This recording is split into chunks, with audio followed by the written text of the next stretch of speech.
वैरागी बने तो जग छूटे, सन्यासी बने तो छूटे तन, महाकाल से प्रेम हो जाए तो छूटे आत्मा के सब बंधन। श्री शिवाय नमस्तुभ्यम, हर हर महादेव। आप सभी का स्वागत है हमारे यूट्यूब चैनल पर। चिड़िया की शिव भक्ति और चिड़िया वाली बूढ़ी माँ की कहानी हम आप सभी को सुनाने वाले हैं। चिड़िया वाली बूढ़ी माँ का मंदिर जो कि गुजरात में स्थित है, यह एक सच्ची कहानी है। कौन है यह चिड़िया वाली बूढ़ी माँ, क्या है चिड़िया की कहानी, आइए जानते हैं इस कहानी के माध्यम से, इस कथा के माध्यम से। एक बात और, अगर आप यह कहानी सुन रहे हैं तो पूरा सुनिए, इस कथा को आधा अधूरा छोड़कर जाने की गलती मत करिएगा, क्योंकि इस पवित्र कथा को आधा अधूरा छोड़ने से आपको पाप भी लग सकता है। इसीलिए इस कथा को पूरा सुनिए। आप शिव भक्त हैं तो भोलेनाथ का अनादर न करें। इससे पहले कि हम इस कहानी को शुरू करें, आप हमारे चैनल को सब्सक्राइब कर लीजिए, लाइक करिए, शेयर करिए और अच्छे कमेंट किया करिए।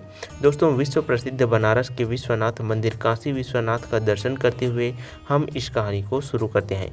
प्रीति करो महादेव से, मत मांगो फल दाम, तजकर फल की कामना, करिए भक्ति निष्काम। एक गौरैया पक्षी का जोड़ा एक बड़े से शिव मंदिर में उसके पास स्थित पेड़ पर रहा करती थी। और उस शिव मंदिर में जब भी पूजा पाठ, सुबह शाम जब भी आरती होती, तब वहाँ दोनों पक्षी, वहाँ दोनों चिड़िया उस मंदिर में आते और भगवान शिव का आराधना करने लगते और घंटों घंटों बैठे महादेव की भक्ति में लीन रहते। इतनी भक्ति करते, निराधार भक्ति करते कि उन्हें अपने तन मन का, अपने अगल बगल के होशो हवास का कोई अता पता नहीं रहता। उन दोनों पक्षियों का रोज का यही नियम था। सुबह शाम जब भी मंदिर में घंटी बजती, आरती होती, तब ये पंछी उस मंदिर में पहुंच जाते और भगवान शिव का आराधना करने लगते। उसके बाद अपने बच्चों के लिए और अपने लिए चारा पानी का व्यवस्था करते। उन दोनों पक्षियों का, उन दोनों चिड़ियों का यही रोज का नियम था। और उसी मंदिर के बगल में थोड़े ही दूर पर एक बूढ़ी माँ का घर था। उस बूढ़ी माँ की कोई संतान नहीं थी। उनके आगे पीछे उनका देख रेख करने वाला उनका कोई नहीं था। वो अकेले अपना जीवन व्यतीत करती थी और उस बूढ़ी माँ को पक्षियों के प्रति बड़ा लगाव था। वो चिड़ियों को, पक्षियों को बहुत ही प्रेम किया करती थी।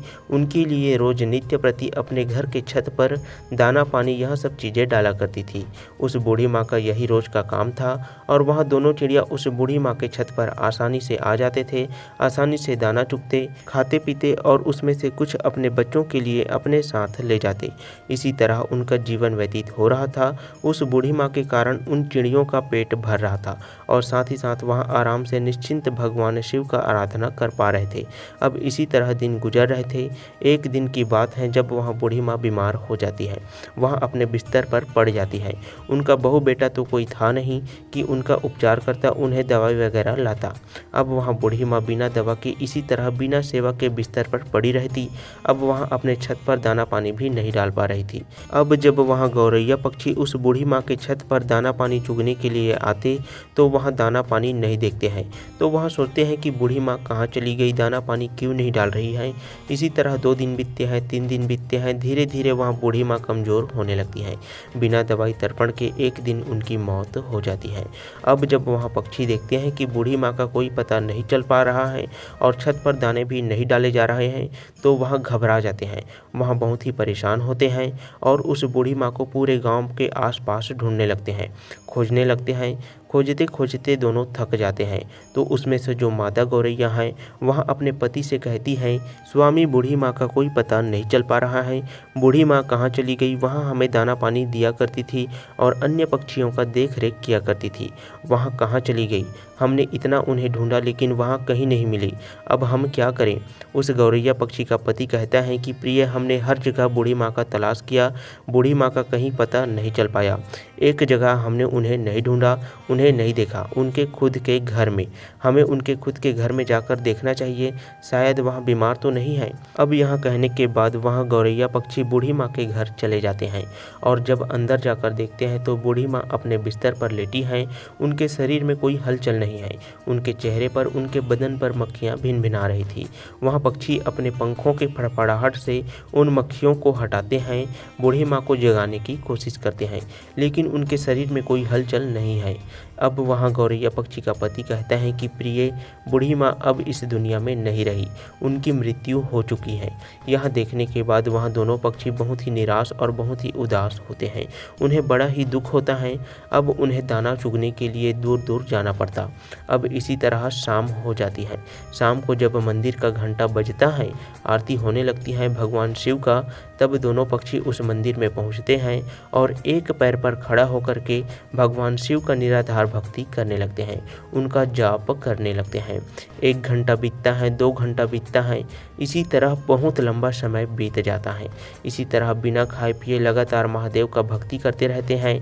ऐसे करते करते 1 महीने बीत जाते हैं। उन पक्षियों ने महादेव का भक्ति करना छोड़ा ही नहीं, महादेव का भक्ति करते रहे।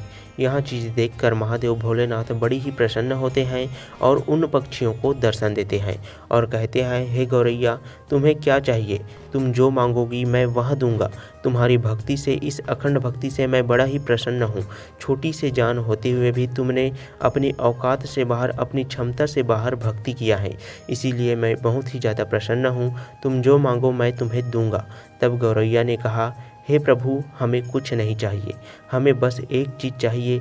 आप हमारी उस बूढ़ी माँ को, उस पुण्य आत्मा को फिर से हमें लौटा दीजिए, उन्हें जीवित कर दीजिए, बस हमें यही चाहिए। भोलेनाथ ने कहा, हे पक्षियों, यह सृष्टि का नियम है कि अगर जो व्यक्ति मर जाता है वह कैसे जीवित हो सकता है? मैं सृष्टि के चक्र में कैसे बाधा बन सकता हूँ? तुम और कुछ मांग लो। तब उस चिड़िया ने कहा, नहीं भोलेनाथ, हमें कुछ नहीं चाहिए, हमें बस हमारी बूढ़ी माँ चाहिए और कुछ नहीं। आप हमें हमारी बूढ़ी माँ को वापस कर दीजिए। तब भोलेनाथ ने कहा, पक्षियों, अब वहाँ बूढ़ी माँ का शरीर पूरी तरह से गल चुका है, उसमें कीड़े निकलने लगे हैं, उसका शरीर छत बिछत हो गया है, मैं उन्हें कैसे जीवित कर सकता हूँ? उनका शरीर ही ठीक से नहीं रहा तो मैं उसमें कैसे प्राण फूंकूँ? तब वहाँ दोनों पक्षी, दोनों पति पत्नी हट करने लगते हैं और कहते हैं, हे प्रभु, आपने हमें वचन दिया था कि तुम जो मांगोगी मैं वहाँ तुम्हें दूंगा, तो प्रभु आप अपने वचन से पीछे हट रहे हैं। हे भोलेनाथ, आप अपने वचन से फिर नहीं सकते।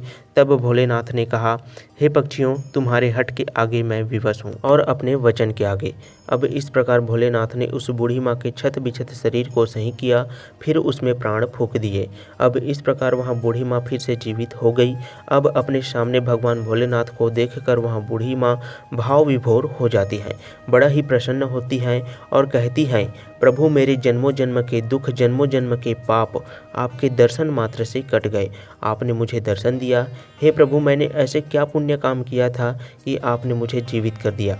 तब भगवान शिव जी ने कहा, हे बूढ़ी माँ, तुम्हें मैंने तुम्हारे कारण जीवित नहीं किया हूँ, मैंने तो तुम्हें उन दोनों पक्षियों के लिए जीवित किया हूँ। उन दोनों पक्षियों ने मेरा निराधार भक्ति किया, दिन रात बिना अन्न पानी ग्रहण किए मेरी पूजा की, एक पैर पर खड़ा होकर मेरा आराधना किया, इसी कारण मैंने उन्हें आशीर्वाद दिया। उन्हीं की वजह से तुम आज जीवित हो, इस धरती पर हो। वहाँ पक्षी कोई और नहीं, जो तुम्हारी छत पर जब गौरैया पक्षी का जोड़ा रोज दाने चुगने के लिए आता है, उसी ने ये भक्ति की है, उसी के कारण तुम आज जीवित हो। अब उस बूढ़ी माँ ने भगवान भोलेनाथ जी को दंडवत प्रणाम किया और फिर भोलेनाथ जी वहाँ से अंतर ध्यान हो गए। फिर वहाँ बूढ़ी माँ फिर से अपने छत पर दाना डालने लगी, पानी रखने लगी और वहाँ गौरैया पक्षी का जोड़ा उस बूढ़ी माँ की छत पर आते हैं और पानी पीते, दाना चुगते। तब उस बूढ़ी माँ ने उन दोनों पक्षियों से कहा, उन गौरैया पक्षी से कहा, हे पक्षियों, तुमने मुझे जीवन दान दिया है। भगवान भोलेनाथ का आराधना किया, अपने लिए ना मांगकर आपने मेरे लिए मांगा है।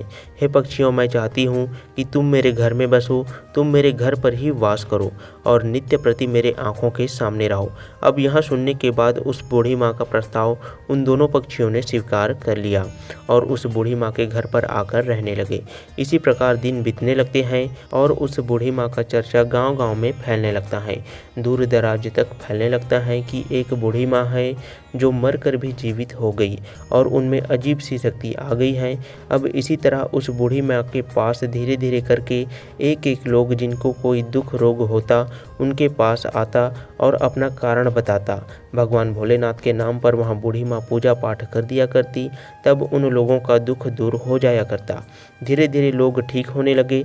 अब उस बूढ़ी माँ का चर्चा दूर दूर तक फैलने लगा और दूर दूर से लोग उस बूढ़ी माँ के पास अपना इलाज कराने, अपने तकलीफ़ों को दूर करने के लिए आया करते। अब इसी प्रकार बहुत दिन हो जाता है और वहाँ बूढ़ी माँ जीवित उसी स्थान पर, अपने उसी घर पर समाधि ले लेती है। आज उसी समाधि स्थल पर उसी बूढ़ी माँ का एक भव्य मंदिर है। वह भव्य मंदिर गुजरात में स्थित है। चिड़िया वाली बूढ़ी माँ के नाम से वह मंदिर जाना जाता है। उस मंदिर पर आपको गौरैया पक्षी का जोड़ा हमेशा देखने को मिलेगा और उस मंदिर की बहुत दूर दूर तक ख्याति है। लोग कहते हैं कि किसी को भी कोई तकलीफ़ रहता है, कोई शारीरिक कष्ट रहता है, कोई रोग रहता है, तो वहाँ जाने पर, भक्ति करने पर, पूजा पाठ करने पर वह तकलीफ़ हुआ रोग ठीक हो जाता है। प्रिय भक्तों, एक गौरैया पक्षी उस बूढ़ी माँ को कैसे अपने अखंड भक्ति से जीवित कर दिया। भोलेनाथ की कृपा से वहाँ बूढ़ी माँ जीवित हो गई, वहाँ बूढ़ी माँ लोक कल्याण करने लगे। तो भक्तों, हमें इस कहानी से एक सीख मिलती है कि हमें कभी भी किसी दूसरे पर निर्भर नहीं रहना चाहिए। जब तक बूढ़ी माँ जीवित थी, वहाँ दोनों पक्षी उस बूढ़ी माँ पर आश्रित थी। उनके मरने के बाद वहाँ पक्षी तिलमिलाने लगे कि हमें भोजन कहाँ से मिलेगा। अब इसी कारण उन्हें कष्ट होने लगा, क्योंकि उन्हें आदत नहीं था दूर दराज से भोजन खोजने का। उन्हें रखा रखाया भोजन मिल जाया करता था। इसीलिए कभी भी कठिन परिस्थिति आने पर हमें अपने आप को तैयार रखना चाहिए। हमें किसी अन्य के भरोसे नहीं रहना चाहिए। आज वहाँ व्यक्ति मेरे लिए है, कल नहीं रहेगा तो मैं अपने आप को कैसे संभालूंगा। यह सोचना चाहिए कि हम अगर भगवान का सच्चे मन से निराधार भक्ति करेंगे तो हमें उस भगवान का दर्शन जरूर होगा, तो हमारे पाप जरूर कटेंगे, हमारा दुख अवश्य दूर होगा। बस ज़रूरत है तो मन में सच्ची श्रद्धा की, सच्ची भक्ति की, जो उस गौरैया पक्षी ने किया। करता करे न कर सके, शिव करे सो होए, तीन लोक नौखंड में महाकाल से बड़ा न कोई। तो भक्तों, उम्मीद करता हूँ आपको यह कहानी जरूर ही पसंद आया होगा।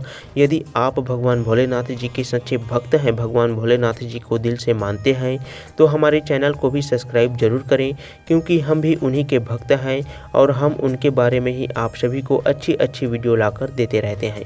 उपायों के बारे में भी हम आपको अच्छी तरह से बताते रहते हैं। यदि आप कोई छोटी मोटी समस्याओं से परेशान हैं तो भगवान भोलेनाथ जी का स्मरण जरूर करें। उनके मंत्रों का जाप, कोई भी काम करते समय आप उनके मंत्रों का जाप जरूर करें। इससे आपकी समस्याओं को, दुविधाओं को दूर होना ही पड़ेगा। भगवान भोलेनाथ बहुत ही दयालु हैं, उन्हें याद आप जरूर करें। श्री शिवाय नमस्तुभ्यम। हर हर महादेव। ओम नमः शिवाय। जय महाकाल।